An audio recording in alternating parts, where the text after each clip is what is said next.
Hi ನಮಸ್ಕಾರ ಎಲ್ಲರಿಗೂ welcome to my channel. ನಾನು ನಿಮ್ಮ ಗೌರೀಶ್. ನೀವು ಇನ್ನೂ ನನ್ನ ಚಾನಲ್ಗೆ ಸಬ್ಸ್ಕ್ರೈಬ್ ಆಗಿಲ್ಲ ಅಂದರೆ ಈಗಲೇ ನನ್ನ ಚಾನಲ್ಗೆ ಸಬ್ಸ್ಕ್ರೈಬ್ ಆಗಿ ಹಾಗೂ ನನ್ನೆಲ್ಲ ವೀಡಿಯೋಗಳಿಗೂ ಸಪೋರ್ಟ್ ಮಾಡಿ. ನಾನಿವತ್ತು ಈ ಸುಂದರವಾದ ಜಾಗದ ಬಗ್ಗೆ ನಿಮಗೆ ಮಾಹಿತಿ ಕೊಡ್ತಾ ಹೋಗ್ತೀನಿ. ಇದು ಏನು ನೋಡ್ತಾ ಇದ್ದೀರಾ, ಇದು ಬೆಟ್ಟದ ಮೇಲೆ ನಿಂತ್ಕೊಂಡು, ಇದು ಶ್ರೀ ಆದಿಚುಂಚನಗಿರಿ ದೇವಸ್ಥಾನ ಅಥವಾ ಆದಿಚುಂಚನಗಿರಿ ಬೆಟ್ಟ ಅಂತ ಏನು ಕರಿತೀವಿ ಅದು. ಇಲ್ಲಿ ಎರಡು ದೇವಸ್ಥಾನಗಳು ಬರುತ್ತೆ, ಒಂದು ಕಾಲಭೈರೇಶ್ವರ ಸ್ವಾಮಿ ದೇವಸ್ಥಾನ, ಒಂದು ಗಂಗಾಧರೇಶ್ವರ ಸ್ವಾಮಿ ದೇವಸ್ಥಾನ. ಅದರ ಜೊತೆಗೆ ಬೇರೆ ಬೇರೆ ಸಣ್ಣ ಸಣ್ಣ ದೇವಸ್ಥಾನಗಳು ಕೂಡ ಇದೆ. ಸೊ ಇದ್ರ ಬಗ್ಗೆ ಎಲ್ಲ ನಿಮಗೆ ಮಾಹಿತಿ ಕೊಡ್ತಾ ಹೋಗ್ತೀನಿ. ಇದು ಎಲ್ಲಿ ಬರುತ್ತೆ ಅಂತ ಅಂದರೆ ಮಂಡ್ಯ ಜಿಲ್ಲೆಯ ನಾಗಮಂಗಲ ತಾಲೂಕಿಗೆ ಸೇರಿಕೊಳ್ಳುತ್ತೆ ಈ ದೇವಸ್ಥಾನ. ಇದು ಬೆಂಗಳೂರಿಂದ ನೀವು ಡ್ರೈವ್ ಮಾಡ್ಕೊಂಬಂದ್ರೆ ಅಂತೂ ತುಂಬಾ ಚೆನ್ನಾಗಿರೋ ರೋಡ್ ಇದೆ, ಯಾಕೆಂದರೆ ಹೈವೇ ಅದು. ಅಥವಾ ಬೇರೆ ಭಾಗದಿಂದ ಬರೋದಾದರೂ ಕೂಡ ರೋಡ್ ಅಂತೂ ಇದಕ್ಕೆ ಅಂತೂ ಚೆನ್ನಾಗಿದೆ, ಹಾಗಾಗಿ ನೀವು ಡ್ರೈವಿಂಗ್ ಕೂಡ ಎಂಜಾಯ್ ಮಾಡ್ತೀರಾ. ಸೊ ನೀವು ಬೆಂಗಳೂರಿಂದ ಬರೋರಿಗೆ ಹೇಗೆ ಅಂದರೆ, ನೀವು ಹಾಸನ ಹೈವೇಲಿ ಬರ್ತಾ ಇದ್ದರೆ ನಿಮಗೆ ಬೆಳ್ಳೂರು ಕ್ರಾಸ್ ಅಂತ ಬರುತ್ತೆ. ಅಲ್ಲಿ ಬಲಭಾಗಕ್ಕೆ ನೀವು ತಿರುಗಿದ್ರೆ ಅಲ್ಲಿಂದ ಒಂದು 15 ಕಿಲೋಮೀಟ್ರು ಆದಿಚುಂಚನಗಿರಿ ಮಠ ಸಿಗುತ್ತೆ ಅಥವಾ ದೇವಸ್ಥಾನ ಸಿಗುತ್ತೆ. ಸೊ ಸ್ಟಾರ್ಟಿಂಗಲ್ಲಿ ಬಂದಾಗ ನಿಮಗೆ ಒಂದು ದೊಡ್ಡ ಗೋಪುರ ಸಿಗುತ್ತೆ. ಆ ಗೋಪುರದಿಂದ ನೀವು ಒಳಗಡೆ ಹೋದಾಗ ನಿಮಗೆ ದೇವಸ್ಥಾನದ ಬಗ್ಗೆ ಇರೋ ಮಾಹಿತಿಗಳನ್ನೆಲ್ಲ ಅಲ್ಲಿ ಹಂಚ್ಕೋತಾ ಹೋಗ್ತಾರೆ. ಸೊ ಅದರ ಜೊತೆಗೆ ಪ್ರತಿಯೊಂದು ಸರ್ಕಲಲ್ಲೂ ಕೂಡ ಈ ದೇವಸ್ಥಾನದ ಮಠದ ಯಾರ್ಯಾರು ನೋಡ್ಕೊಂಡಿದ್ರು ಹಳೆ ಸ್ವಾಮೀಜಿಗಳು ಅವ್ರದ್ದು ಎಲ್ಲರದು ಒಂದು ಪುತ್ತಲಿಕೆ ಥರ ಒಂದು ಪ್ರತಿಮೆಗಳನ್ನ ಮಾಡಿದ್ದಾರೆ. ಸೊ ಅದನ್ನ ನೀವು ನೋಡ್ಬೋದು.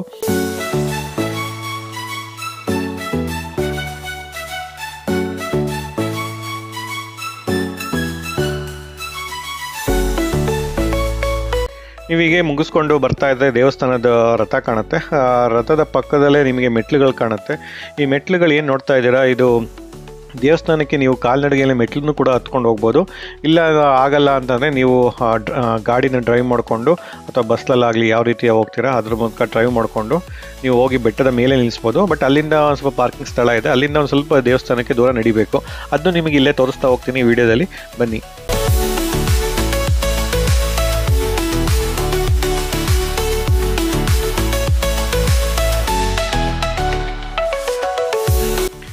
ಬಸ್ಸಲ್ಲಿ ಬರೋರಿಗೆಲ್ಲ ಇಲ್ಲಿ ಬಸ್ ವ್ಯವಸ್ಥೆ ಇದೆ. ಸೊ ಹಾಗಾಗಿ ಅದಕ್ಕೆ ಒಂದು ಸಪ್ರೇಟ್ ಬಸ್ ಸ್ಟಾಪ್ ಇದೆ. ಸೊ ಬಸ್ಸಲ್ಲಿ ಬಂದವರು ದೇವಸ್ಥಾನ ಮೆಟ್ಲುಗಳೇನಿದೆ ಅಲ್ಲಿ ಇಳ್ಕೊಂಡು ಬೆಟ್ಟ ಹತ್ಕೊಂಡು ಬರ್ಬೋದು. ಇಲ್ಲಾಂದರೆ ಕೆಲವು ಟೈಮ್ ಆಟೋಗಳು ಇರುತ್ತೆ. ಸೊ ನೀವು ಆಟೋಗಳು ಹತ್ಕೊಂಡು ಮತ್ತೆ ಮೇಲ್ಗಡೆ ಬಂದು ದೇವಸ್ಥಾನ ನೀವು ವಿಸಿಟ್ ಮಾಡ್ಬೋದು. ಇಲ್ಲಾಂದರೆ ನಿಮ್ಮ ಕಾರಲ್ಲಿ ಅಥವಾ ಬೈಕಲ್ಲಿ ಬಂದವರು ಇಲ್ಲೊಂದು ಪಾರ್ಕಿಂಗ್ ಚಾರ್ಜಸ್ ಅಂತ ಒಂದು ಸ್ವಲ್ಪ ತೊಗೋತಾರೆ.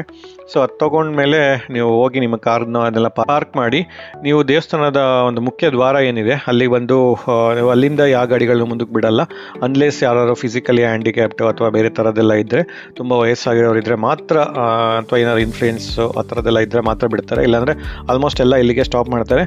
ಅಲ್ಲಿಂದ ಈ ವೆಹಿಕಲ್ ಇದೆ, ಎಲೆಕ್ಟ್ರಿಕ್ ವೆಹಿಕಲ್ಲು. ಸೊ ಅದ್ರ ಮೂಲಕ ನೀವು ದೇವಸ್ಥಾನದವರೆಗೂ ಅವರು ಯಾರ್ಯಾರು ಸ್ವಲ್ಪ ವಯಸ್ಸಾಗಿರ್ತಾರೆ, ಸೀನಿಯರ್ ಸಿಟಿಸನ್ಸು ಅಥವಾ ಕೈ ಕಾಲುಗಳು ಏನು ಸರಿ ಇರಲ್ಲ ಅಂಥವರಿಗೆ ಅದು ವ್ಯವಸ್ಥೆ ಮಾಡಿದ್ದಾರೆ. ಸೊ ಅವ್ರು ಹೋಗ್ಬೋದು. ಇಲ್ಲಾಂದರೆ ಇಟ್ಸ್ ಎ ವಾಕಬಲ್ ಡಿಸ್ಟೆನ್ಸು, ಹಾಗಾಗಿ ನೀವು ದೇವಸ್ಥಾನ ಅಲ್ಲೇ ನಿಮಗೆ ಕಾಣ್ತಾ ಇರುತ್ತೆ. ಸೊ ನೀವು ದೇವಸ್ಥಾನಕ್ಕೆ ಹೋಗಿ ರೀಚ್ ಆಗ್ಬೋದು. ಕಳೆದ ತುಂಬ ವರ್ಷದಿಂದ ದೇವಸ್ಥಾನ ಅಂತೂ ತುಂಬಾ ಇಂಪ್ರೂವ್ ಆಗಿದೆ. ಈ ಮಠನೂ ಕೂಡ ಇಂಪ್ರೂವ್ ಆಗಿದೆ.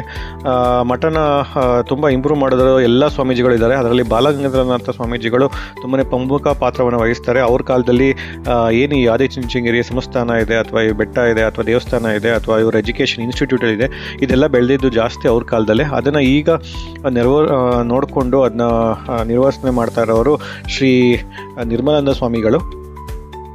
ಈ ದೇವಸ್ಥಾನದಲ್ಲೂ ಕೂಡ ಈ ಧರ್ಮಸ್ಥಳದಲ್ಲೆಲ್ಲ ಹೇಗೆ ಡೈಲಿ ಊಟ ಕೊಡ್ತಾರೆ ಅದೇ ಥರ ಇಲ್ಲೂ ಕೂಡ ಡೈಲಿ ಊಟ ಕೊಡ್ತಾರೆ. ಹಾಗಾಗಿ ಇಲ್ಲಿ ಊಟದ ಹಾಲ್ ಕೂಡ ಇದೆ, ಹಾಗೂ ಉಳ್ಕೊಳ್ಳೋಕ್ಕೆ ರೂಮ್ಸ್ಗಳಿದೆ. ಅಥವಾ ಕೆಲವರು ಇಲ್ಲ ಮದುವೆನೂ ಕೂಡ ಮಾಡ್ತಾರೆ. ಸೊ ಅವರಿಗೆಲ್ಲ ಇಲ್ಲಿ ಚೌಟ್ರಿನೂ ಕೂಡ ಇದೆ. ಸೊ ನೀವು ಇಲ್ಲಿ ಬಂದವರು ಅಕಸ್ಮಾತ್ ಯಾರು ಇಲ್ಲಿ ಮದುವೆ ಆಗೋರಿದ್ರೆ ಇದನ್ನು ಉಪಯೋಗಿಸ್ಕೋಬೋದು. ಕೆಲವು ಟೈಮು ಫ್ರೀ ಸಾಮೂಹಿಕ ಮದುವೆನೂ ಕೂಡ ಮಾಡಿಸ್ತಾರೆ ದೇವಸ್ಥಾನ ಸೈಡಿಂದ, ಅಲ್ಲೂ ತುಂಬ ಜನ ಭಾಗವಹಿಸ್ತಾರೆ.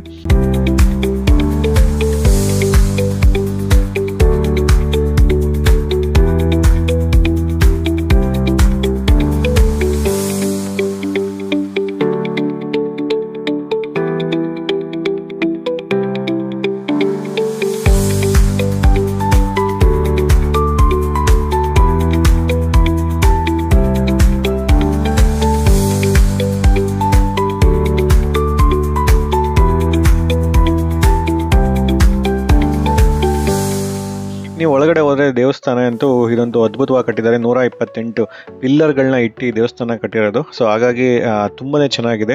ಒಳಗಡೆ ಕೆಳಗಡೆ ಏನಿದೆ ಈ ದೇವಸ್ಥಾನ ನೋಡ್ತಾ ಇದ್ದೀರಾ, ಇದು ಶ್ರೀ ಕಾಲಭೈರೇಶ್ವರ ಸ್ವಾಮಿ ದೇವಸ್ಥಾನ. ಇಲ್ಲಿ ಭೈರವೇಶ್ವರ ಸ್ವಾಮಿ ಇದೆ. ಆಮೇಲೆ ಪ್ರಮುಖವಾಗಿ ಹೇಳಬೇಕು ಅಂದರೆ ಈ ಭೈರವೇಶ್ವರ ಸ್ವಾಮಿಗೆ ವಾಹನ ನಾಯಿ. ಹಾಗಾಗಿ ಇಲ್ಲಿ ದೇವಸ್ಥಾನದಲ್ಲಿ ಮಠದಿಂದ ತುಂಬ ನಾಯಿಗಳನ್ನು ಸಾಕಿದ್ದಾರೆ ಹಾಗೂ ಕೆತ್ತನೆಯನ್ನು ಕೂಡ ಮಾಡಿದ್ದಾರೆ.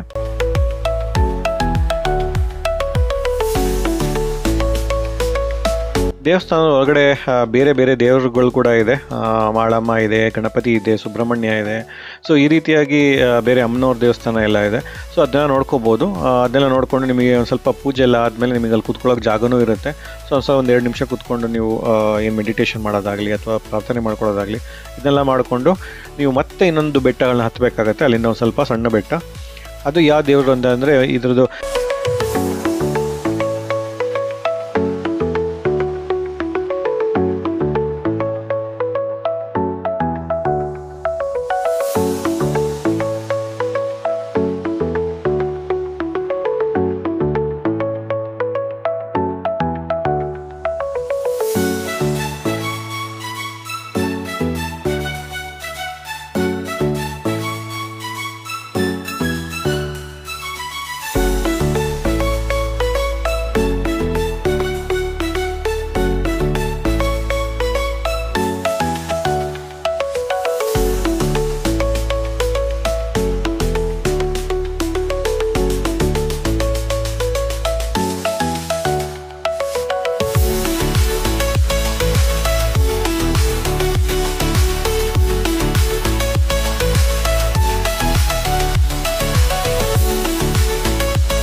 ಈ ಬೆಟ್ಟದ ಮೂಲ ದೇವರು ಗಂಗಾಧರೇಶ್ವರ ಸ್ವಾಮಿ ಅಂತ ಕರೀತಾರೆ. ಸೊ ಈ ಬೆಟ್ಟನ ಗಂಗಾಧರೇಶ್ವರ ಸ್ವಾಮಿನೇ ಇದು ಮಾಡ್ತಾ ಇರೋದು ನನಗೆ. ಸೊ ಹಾಗಾಗಿ ಆ ಗಂಗಾಧರೇಶ್ವರ ಸ್ವಾಮಿ ಬೆಟ್ಟಕ್ಕೆ ನೀವು ಸ್ವಲ್ಪ ಮೆಟ್ಲುಗಳ ಮೂಲಕನೇ ಹತ್ತು ಹೋಗಬೇಕು.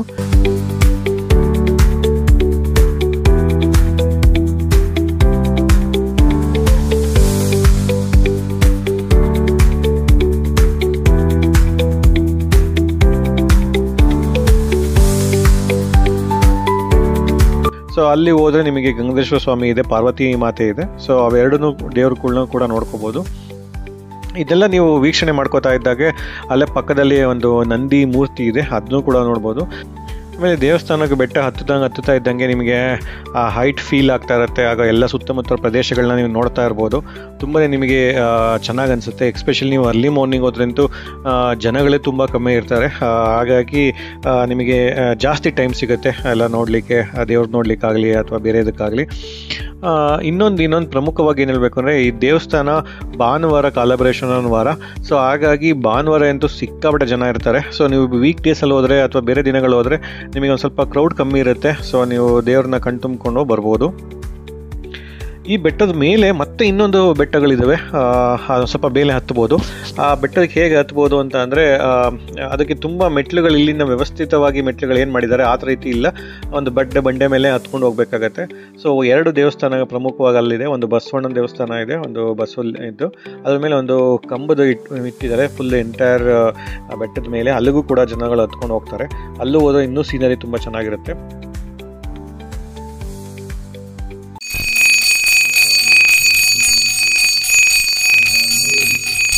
ಈ ರೀತಿಯಾಗಿ ನೀವು ಬೆಂಗಳೂರಿಂದ ಬರೋರಾದರೆ ಇದು ಒಂದು ದಿನದ ಟ್ರಿಪ್ ಥರ ಆಗುತ್ತೆ. ಹೇಗೆ ಬೆಳಗ್ಗೆ ಬಂದು ನೀವು ದರ್ಶನ ಮಾಡಿಕೊಂಡು ಮಧ್ಯಾಹ್ನದ ಟೈಮ್ ಒಳಗೆ ನೀವು ಊಟ ಮಾಡಿಕೊಂಡು ಮತ್ತೆ ನೀವು ಹೊರಟರೆ ಬೆಂಗಳೂರಿಗೆ ಹೋಗಿ ಸಂಜೆ ಒಳಗೆ ರೀಚ್ ಆಗ್ಬೋದು. ಅದ್ರ ಜೊತೆಗೆ ಬೇರೆ ಬೇರೆ ಸುತ್ತಮುತ್ತ ಪ್ಲೇಸ್ಗಳು ಕೂಡ ಇದೆ. ಸೊ ಅದನ್ನು ನೀವು ವಿಸಿಟ್ ಮಾಡೋದಿದ್ರೆ ವಿಸಿಟ್ ಮಾಡ್ಬೋದು. ಆಮೇಲೆ ಇಲ್ಲೊಂದು ವ್ಯವಸ್ಥೆ ಏನಿದೆ ಅಂದರೆ, ದೇವರಿಗೆ ಯಾವುದೇ ಕೂಡ ನಾನ್ ವೆಜಿಟೇರಿಯನ್ಸ್ ಅದು ಇದು ಮುಟ್ಟಿಸಲ್ಲ, ಅದ್ರ ಬಗ್ಗೆ ಏನೂ ಇದಿಲ್ಲ. ಬಟ್ ಆದರೆ ಚುಂಚ ಅಂತ 2 ದ್ವಾರಪಾಲಕರಿದ್ದಾರೆ. ಸೊ ಅವರಿಗೆ ಇಲ್ಲಿ ಸ್ವಲ್ಪ ನಾನ್ ವೆಜ್ಜಿಂದು ಇದು ಮಾಡ್ತಾರೆ, ಒಂದು ಎಡೆ ಕೊಡ್ತಾರೆ ಅಥವಾ ಏನು ಹೇಳ್ತಾರೆ ಅದಕ್ಕೆ, ಒಂದು ದೇವರಿಗೆ ಒಂದು ಅರ್ಪಿಸ್ತಾರೆ. ಸೊ ಏನಿದ್ದಾರೆ ದ್ವಾರಪಾಲಕರಿಗೆ ಅವರಿಗೆ ಮಾಡಲಿಕ್ಕೆ ನೀವು ಸ್ಟಾರ್ಟಿಂಗ್ ಎಂಟ್ರಿ ಏನು ಕೊಟ್ಟರೆ ಅಲ್ಲಿ ಸುತ್ತಮುತ್ತ ನೋಡ್ತಾ ಇದ್ರಲ್ಲ, ಅಲ್ಲಿ ನಿಮಗೆ ಜಾಗಗಳು ತುಂಬಾ ಇರುತ್ತೆ. ಆ ಜಾಗಗಳಲ್ಲಿ ನೀವು ನಾನ್ ವೆಜ್ಜು ಅದೆಲ್ಲ ಮಾಡ್ತಾರೆ, ಊಟದ ವ್ಯವಸ್ಥೆ ಎಲ್ಲ ಮಾಡ್ತಾರೆ. ಸೊ ಅಲ್ಲಿ ಜನಗಳನ್ನ ಕರೀತಾರೆ, ಎಲ್ಲ ವ್ಯವಸ್ಥೆ ಮಾಡ್ತಾರೆ. ಹಾಗಾಗಿ ನೀವು ಔಟ್ಸೈಡ್ ಬಂದರೆ ತುಂಬಾ ಈ ನಾನ್ ವೆಜ್ ಪಾತ್ರೆಗಳದ್ದು ಬೇಕಿರೋಂಥದ್ದು ಬೇಯಿಸ್ಲಿಕ್ಕೆ ಮಾಡಲಿಕ್ಕೆ ಅದೆಲ್ಲ ಇರುತ್ತೆ. ಆಮೇಲೆ ಕೋಳಿ ಅಂಗಡಿಗಳಿರುತ್ತೆ. ಈ ರೀತಿಯಾಗಿ ನೀವು ಭಾನುವಾರ ಬಂದರೆ ತುಂಬಾ ನೋಡ್ಬೋದು ಅದನ್ನ. ನಾನು ವೀಕ್ ಡೇಸಲ್ಲಿ ಹೋಗಿದ್ದೆ, ಸೊ ಹಾಗಾಗಿ ಕ್ರೌಡ್ ಕಡಿಮೆ ಇತ್ತು ಮತ್ತು ಜನಗಳು ಬೇರೆ ಥರದ್ದೆಲ್ಲ ಕಡಿಮೆ ಇತ್ತು. ಟೋಟಲಿ ನೀವು ಬೆಟ್ಟದಲ್ಲಿ ಹೋದರೆ ಯಾವುದೇ ಥರದ್ದು ನಿಮಗೆ ನಾನ್ ವೆಜ್ ಐಟಮ್ಸ್ ಆ ಥರದ್ದೆಲ್ಲ ಏನಿರಲ್ಲ. ಅಲ್ಲಿ ಪ್ಯೂರ್ ದೇವರಿಗೆ ಏನು ಮಾಡಬೇಕು ವೆಜಿಟೇರಿಯನ್ಸು ಅದೇ ಥರ ಒಂದು ಮಡಿಯಿಂದ ಎಲ್ಲದನ್ನು ಪೂಜೆ ಮಾಡ್ತಾರೆ. ನೀವು ಹೋಗಿ ವಿಸಿಟ್ ಕೊಡಿ, ದೇವ್ರ ಬಗ್ಗೆ ಸ್ವಲ್ಪ ಮಾಹಿತಿ ತಿಳ್ಕೊಳ್ಳಿ ಅಂತ ಹೇಳ್ತಾ ನಾನು ಈ ವಿಡಿಯೋ ಮುಗಿಸ್ತಾ ಇದ್ದೀನಿ. Thanks for watching.